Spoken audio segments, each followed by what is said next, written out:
chalk. This would say lemon water. I learned to, I wouldn't say I know how to do a water fast, but I have experienced a couple of them, led by my friend Azaria. And one of the things I learned that I really liked was a quart of warm lemon water.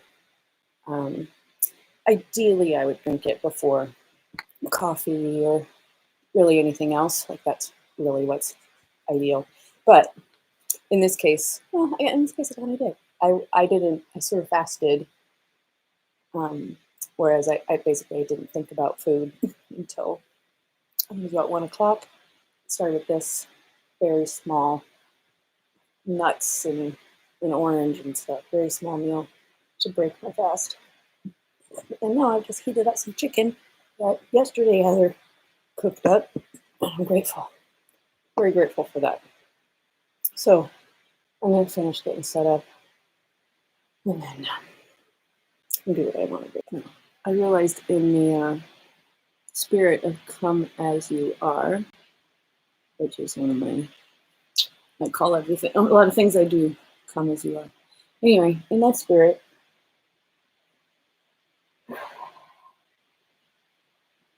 this is how I am right now. So basically I wanted to take little breaks in between each little thing. And I just came upstairs from heating up my chicken. And so I needed a break. I also push live on this, which also takes a lot out of me briefly. So before I jump into bed, I'm going to rest right here for a little bit.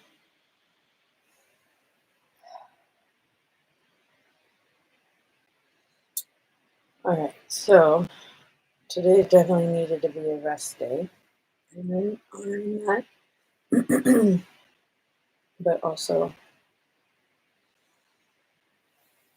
have done some things that I wanted to or that were really quick and easy in little spurts, which is really the way I like to work. And why I've always thought that the come to work at a certain time and work for a certain number of hours in a certain place model was fucking stupid and just ridiculous.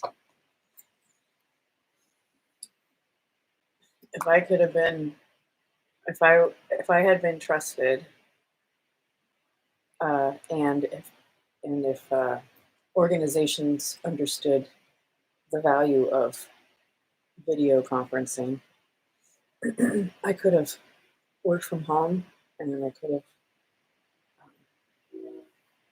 worked the hours that actually worked for me.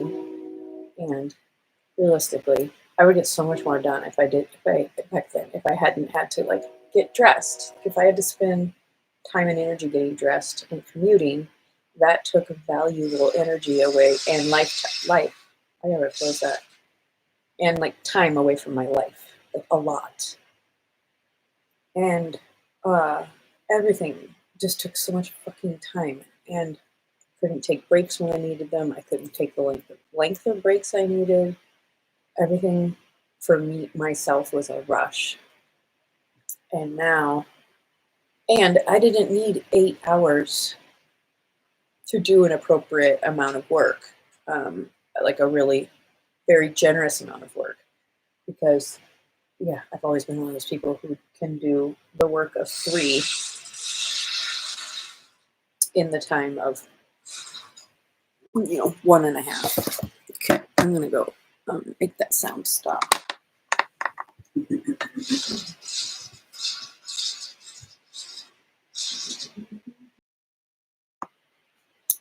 So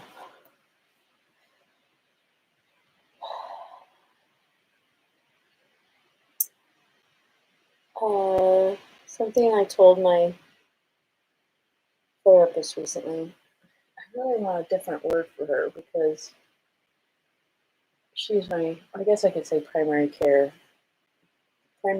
provider / mental health specialist / naturopath / flower essences.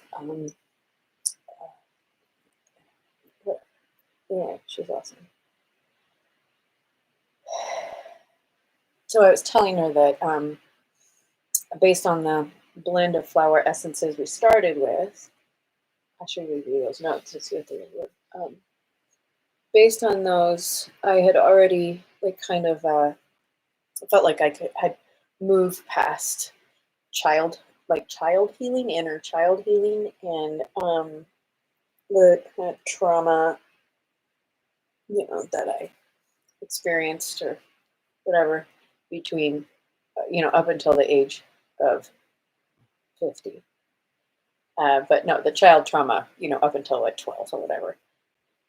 And I had, over the past year, I think I'd been kind of in that space of 12 to 15, um, which was a particularly challenging space as I was experiencing it the first time. But the this time, it was I was able to understand all these feelings I was having as they were arising. Um, Even though back then I didn't have the language or the understanding or the capacity to be able to like really put into words anything that was happening, or much of what was happening, or I had no idea how to take care of myself, and there was really not an opportunity to do it. So um, now, as I was back to telling my therapist, I recently told her that I feel like I had moved through the initiation period between preteen, young teen to um, older teen, and young adult. And so to me, that means um, really 1990 to 1997. I started college in 1990 and got married. I met my no, started dating my who became my first husband. Um, well, so far only husband. In 1990, we started seeing each other in 97 and got married in 99. So anyhow, I had moved into that like 1990, 1994 phase. And what that looks like is um, one of the smart things I did for myself in college was, once I moved out of the dorm, I didn't really do this my first 2 years. Starting my junior year, I would like hole up in my room for a weekend at least once a month or so, and just really not get out of bed hardly. So just get some food, you know, go back to bed, go to the bathroom, go back to bed. But I would also read. I would do stuff that I was interested in. A lot of times I had to do homework too, and that made me annoyed. But I would just like alternate between reading and napping and doing little things, and um, it often rejuvenated me. And I've really missed that practice. And I've been telling myself for years, like, you got to do your 2 days in bed. It doesn't have to be a Saturday and Sunday, but you got to do your days in bed with minimum other stuff. So that's definitely today. And then tomorrow, I think I can also keep it pretty light, and I also could work for a little while. And that's another ideal, is to be able to like. I've always loved it that I've almost always been able to have a job while I was in college, where when I just needed some money, I would just go do it. And unfortunately, I would have to go to the office, which sucked, or I have to be there during business hours. But like one job in particular, um, one of my summer jobs, probably in between, sophomore and junior year, I temped for a company. The whole job for the company was to go through phone bills, like major corporations' phone bills, and they would be like this thick, and find. I don't remember what we were specifically looking for, but find basically ways that they could reclaim some of their money from the phone companies.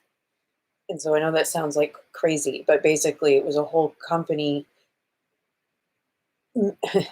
that all they did was save other people money, and they just kept a percentage. Yeah. So anyway, so I temped for them for a while, and then there was always a lot of work to do. So they're like, "Hey, you know what? Anytime you want to come in, we'll just pay you $10 an hour. Just work however much you want or however little you want." And I fucking loved that. And so then I'd be like, "Oh, I need $100," and I'd go put in 5 hours a week or 3 hours a week for a few weeks or whatever. Um, Now I can earn $100 in a few hours. Sometimes maybe three, four at the top most. But it's the same though. I can go when I want. And like yesterday, I was able to choose like wisely. Like I knew I was depleting myself. I knew I was driving. I was behind the wheel more than was ideal for me. I knew I was going to be tired today. But I chose to do it because I knew the return was going to be worth it. And so, yeah, I made $200. I drove people around for 5 hours, and that's how I made the $200. Actually, I think I'm at 210 now. I got some tips. Um, so 5 hours made $210, and I had plenty of breaks. That was in a couple different shifts. I drove earlier than usual. That was the best. Oh my God.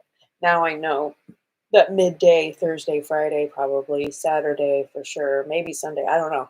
Midday maybe is going to be awesome for me now because I will be first choice for a lot of rides with women to pick up women.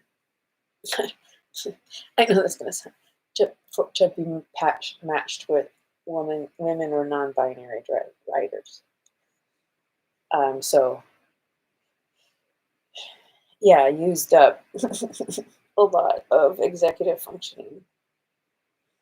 But it wasn't, it was easy driving, very few long trips. I did go to the airport and back, but I made $40 on that hour alone.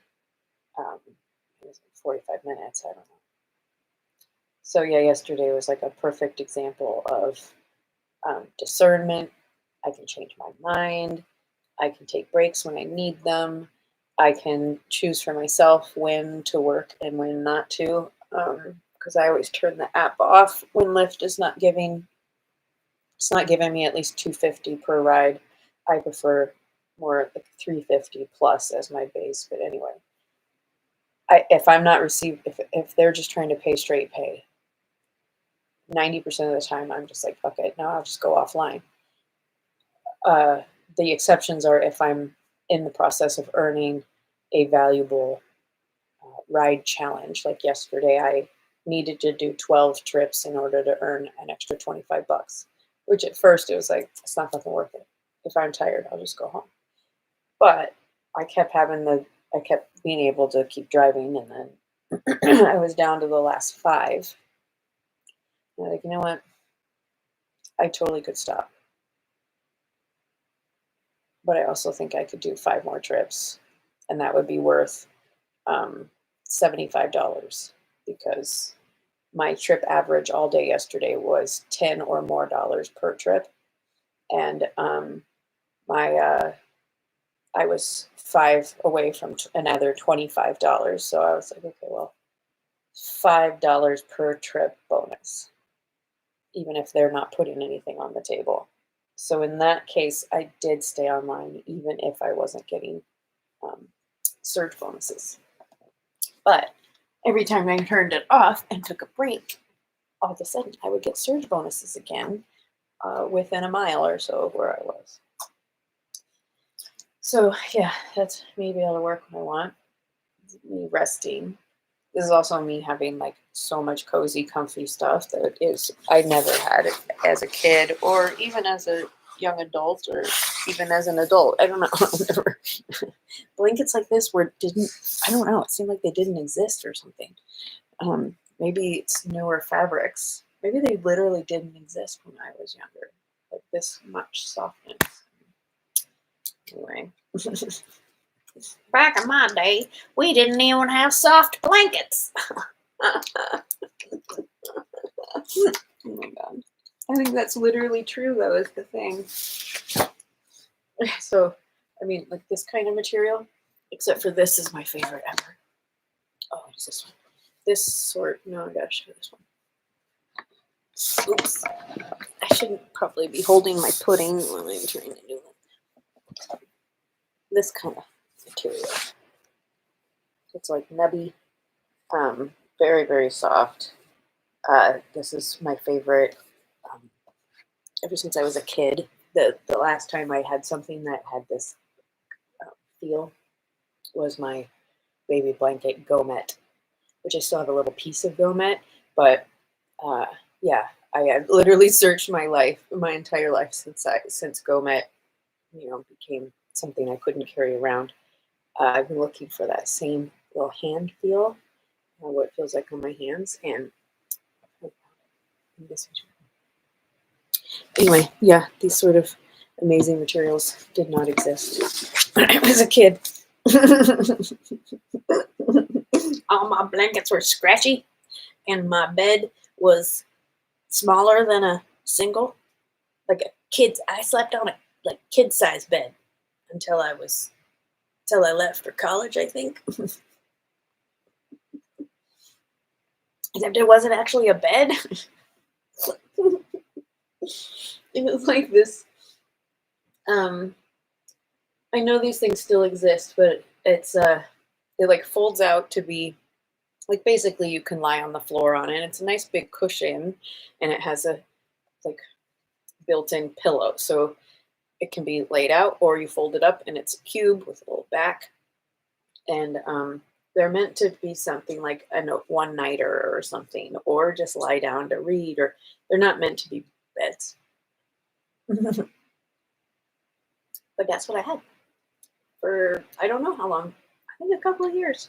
I don't know what else I had. I don't remember. I must have had. I'm sure I had a real mattress at some point.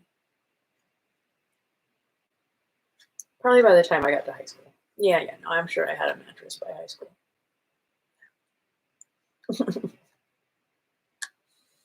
But in high school, I also, besides not being comfortable, I had no privacy. Oh, I just realized my room here is, oh, that's so sweet. It has a peaked roof like my A-frame did, except for it's much broader. I had no privacy. We didn't have, I mean, it was basically a one-room cabin, just I was in the loft. And so I had to be quiet if I was upstairs, and I always just had to hear whatever else was happening in the house. And I couldn't stay in bed because I had work to do, babies to watch, or animals to take care of, or homework to do. So I didn't get rest days. So now I need to give them to myself. I also took very few rest days. When I first started driving, I started with Uber. And I took very few rest days because I was trying to maintain the household for my daughter and I, and rent was $1,400 a month. But I wanted to stay in the neighborhood we were in. We liked our apartment, and we figured it out. And there were a couple times that my car, badass, the magical manifestation machine, put itself in harm's way, so that there were a couple months that I was short rent. One, I remember was $700 short, like 2 weeks before, maybe it was 3 weeks before rent was due, and I was like, I don't know how I'm going to make that much money. I can't drive enough to make that much money, because I wasn't driving very much at that time. I think I was 6 or something. I was still driving a little bit. I don't know. Anyway, I wasn't sure how I was going to make rent, and I was in a parking lot, and somebody backed into me. they didn't see me at all. They just like, "Meh," just totally came out wide. Everything about it was like, I think I was even stopped. Yeah, no, I must have been stopped, or else it would have been my fault. The dead stop, not even that close to him, and he backed up so big, so wide, that he hit my car, and hit the front grill, and did no visible damage. There was no visible damage, but there was invisible damage that was worth over $700. So I did not get it fixed. I kept the money from the insurance. I made rent, and they pay pretty quick. So that was amazing. And then another time, I backed in. It was my fault, but I backed into somebody's truck at the Lewis and Clark campus, no less. Perfect. That's funny. I backed into some lady's truck on my way to pick up riders. Yeah, I must not have had riders in the car when that happened. I must not have. And dented the rear quarter panel. I took pictures of that, turned it in the insurance, and I don't remember how much they paid me, but it was enough that I was extraordinarily grateful to have it. And I probably needed it really badly at the time. So, yeah, that's the way that Badass put itself in harm's way to get the money I needed to keep our place, to keep our apartment, and to keep my kid with what she needed.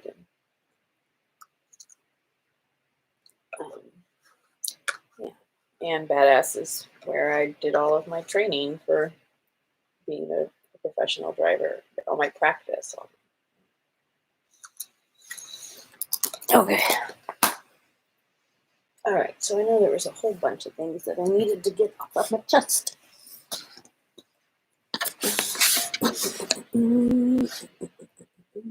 Stop it. Where's the mouse? Where's the mouse?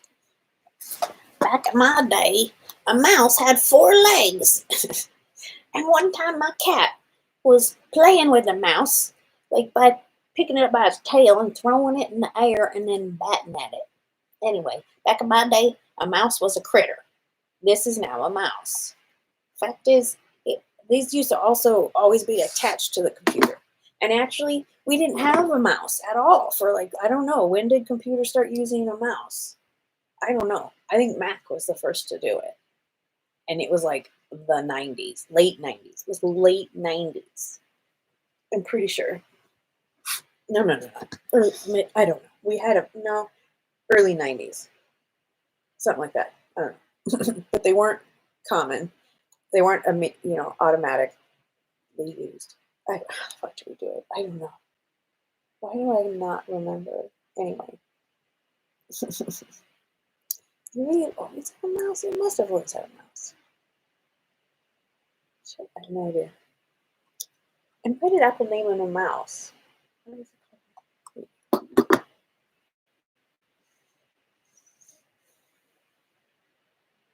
I want to,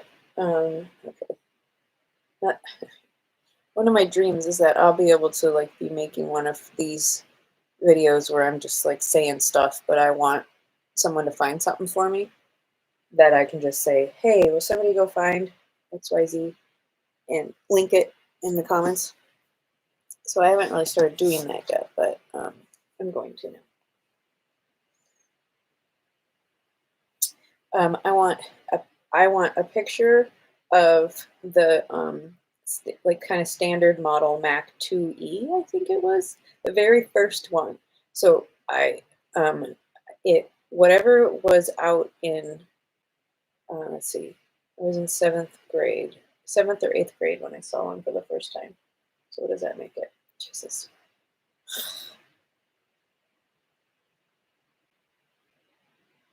This is mid-80s. Yeah, mid-80s. The very first tan Mac. When did that come out? And how much was it? That's what I want to know. Somebody please find that and put it in the comments. Someday. It doesn't, there's not even a time. need. But yeah, and I remember I was walking down the hall, and I was walking past the typing room, and in the typing room was like 20 typewriters, electric typewriters, thank goodness, because I had actually used a non-electric. Uh, Um, you can't go fast on a non-electric because they all the keys get all anyway. Um, so I was walking by the typing room, and I love typing. I still love typewriters. Actually, I understand the draw.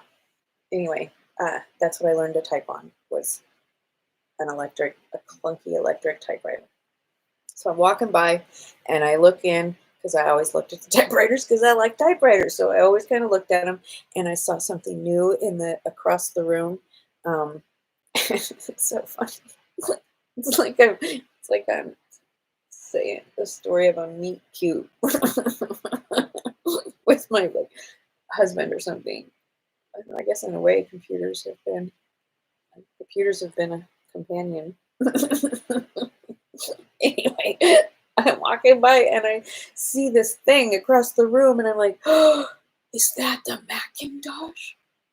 Is that the Apple? I don't remember. Did I call it Apple? I don't think we called them apples. I don't think we were called Apple in the beginning. What the hell did we call them? Just Mac? Was it Macintosh? It was a Macintosh. I don't know. Okay, look that up. I'd like to see an original early an early ad campaign for the the Mac the Macintosh desktop computers. That was like the first one to really start making it into schools and homes in the mid late 80s. When did fax machines become a thing? They we had one fax machine in our high school. I don't think we had a fax machine in middle school. Anyway, yeah. I remember being really impressed by fax machines.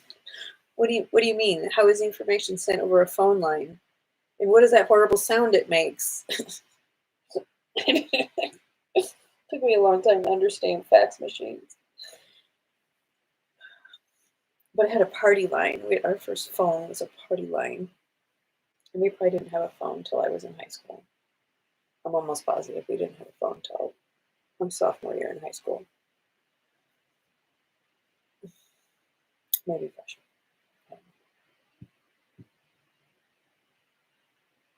So yeah, what year was I? What is it? 1985. Yeah. So 1985, I think, is when we got a phone. Most homes had a phone before then, and we probably had a party line for at least a year, because I can remember conversations I was having. Oh no, definitely longer than that, because I remember talking to. There was a couple of boys I talked to on the phone, and over the course of years, and I can distinctly remember one was a party line calls, and then the one that I talked to a lot later in high school, still party line. Bob Lavigier. Really liked talking to him. And El Shaddai Edwards was the earlier one, I think, freshman or sophomore.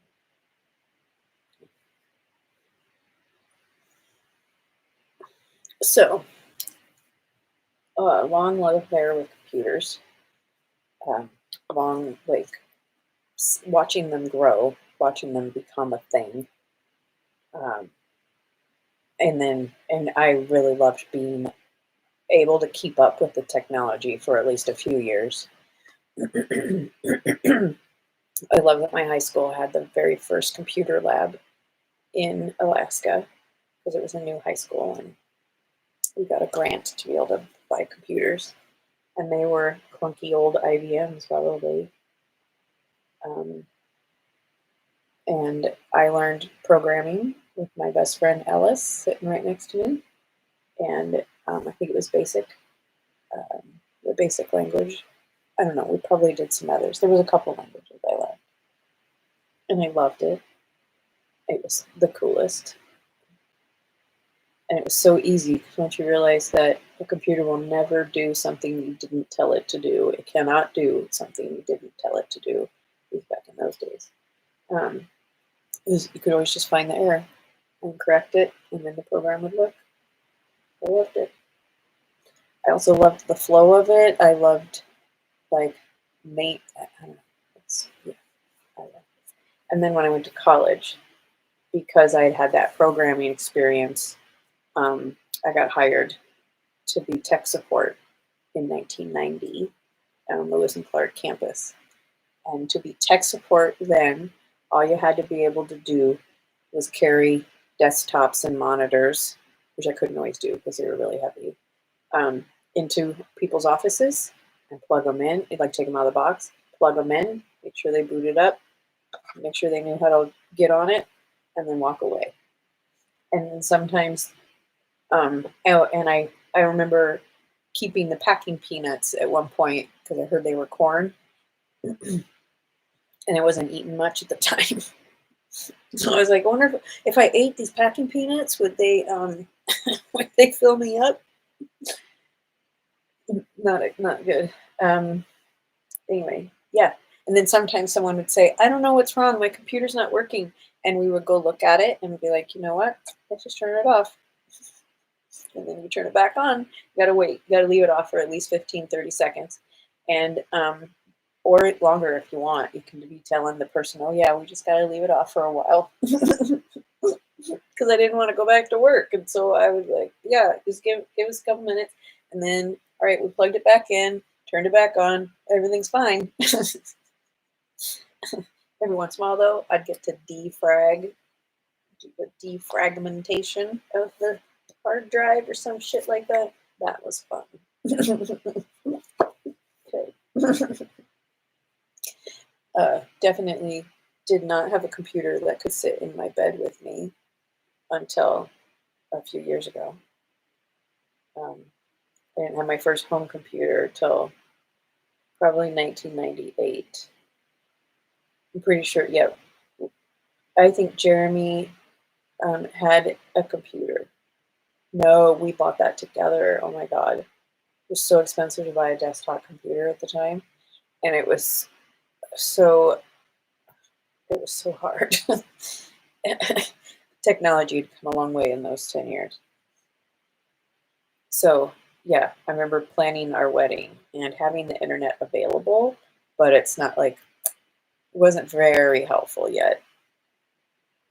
And then I remember seeing my first disgusting porn, not by choice, but because my friend Piper came over and was like, I saw this really amazing thing. You have to see it. And I was like, I don't want to. You have to.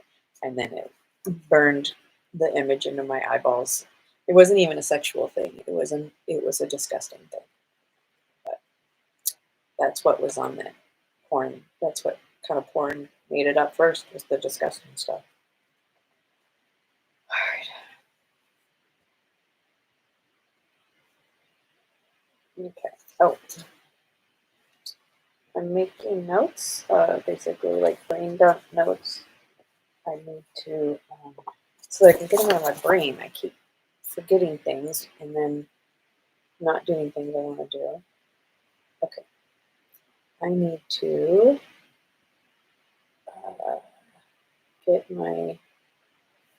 I want to give my daughter a pearl necklace for her birthday, which is the pearl necklace I wore for my junior prom, where I wore a very pretty blue taffeta dress. Taffeta was not a common fabric at the time. And I picked out the pattern, and my mom's best friend, Barbara, also sort of like my second mom, sewed it for me. She made me my prom dress so that we could get it for like, I don't know how much it cost, but not much. Just we bought the fabric, picked it out at the, oh my God. Okay, get my pearl necklace, restrung, or reclasped, or whatever, probably restrung. And so But not only did Barbara sew my dress, and it was strapless.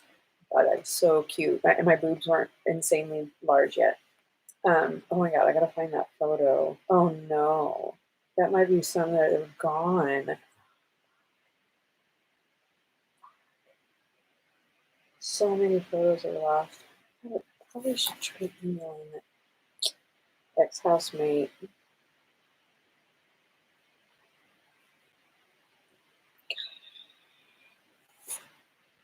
Fuck, that was a good picture. I hope I've got that somewhere. My blue taffeta dress and my date. It's such a good story. I picked a good story. It's telling to it right now. Okay.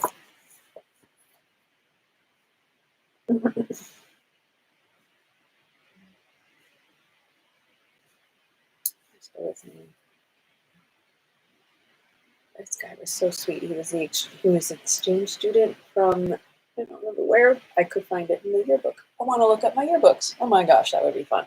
Yes, I better get the yearbooks. Okay. I'll be organizing the garage. God, I even have my junior high yearbooks. Okay. So she gave me as a gift a pearl necklace, a freshwater pearl necklace that I think she had made it. And it has little blue beads kind of interspersed, and it's really sweet. And I never wear it, and I probably won't. But I know Ainsley likes. I mean, how old is that thing? But it's from just a few years before. I was just a little younger than she is.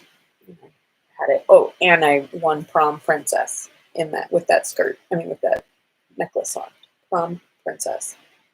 And unfortunately, I think it was a joke. I think it was like a prank for me and Nariman to win prom princess and prom prince and princess, but it also was and it was really embarrassing.